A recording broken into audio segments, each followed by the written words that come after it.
Aray, aray, aray, aray. Mga katuldok, ganito yung tamang paglatag nitong trap na to ha, para sa hipon. So, huwag mo ilagay sa pinakagitna o sa malalim, dapat sa mababaw lang. Yung sakto lang ba maabot yung ano, ito, yung pinakabunganga niya, ito.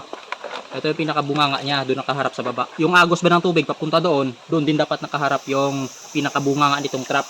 Kasi pag iharap mo to dito, isalubong mo sa tubig, walang hipon na makakapasok dyan kasi mapapasukan niya ng mga dahon-dahon na makalat dito sa ilog. So matatakpan yung pinakabutas niya. Yan, matatakpan. Kaya dapat doon siya nakapaharap. Yan, lagyan ko lang yan ng bato. Yan, ipitin lang yan. Tapos syempre, lagyan natin ng dahon. Mas maganda kasi kapag malagyan mo ng mga dahon na ganito, green, malayo pa lang. Pag nagpanda ka, makikita mo na kaagad. Saka para na rin sa ano, kapag tanghali ka nang magpandaw, doon sa loob ng trap, madilim pa rin. So yung mga hipon, yung kagang, tatambay lang doon sa loob. Yun. Hindi na sila lalabas. Kasi pag maliwanag na, maaraw na, hahanap talaga ng butas yan para makalabas. Dapat meron din ganyan, takip. Tapos ipit-ipitin lang natin ng bato.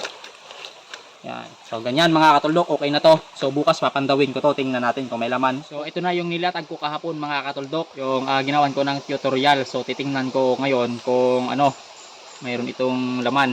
So tara mga katuldok, sana nga may laman na hindi naman tayo mapahiya.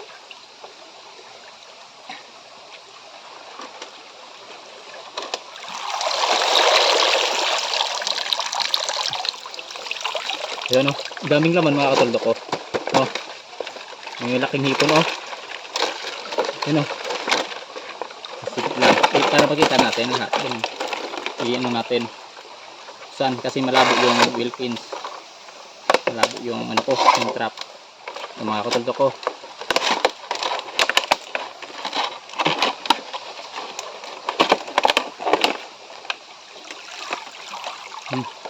Tanggalan ko ng ano pain para makita natin yung laman. Lalo. Salon.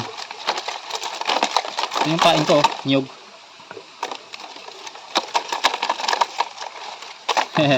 Daming laman mga katuldok ko. Tingnan nyo yung mga pain ko. Aray, aray, aray, aray. Kagat pa po ng ano. Hipon, yung mga katuldok ko. Yun o. Yan o, daming laman o. Mga malalaki. Oh, tapos may ano pa, may kagang. Ayan, ayos mga katuldok, di ba? Mababaw lang pero okay yung laman, oh, malalaki. So ilalagay ko ito sa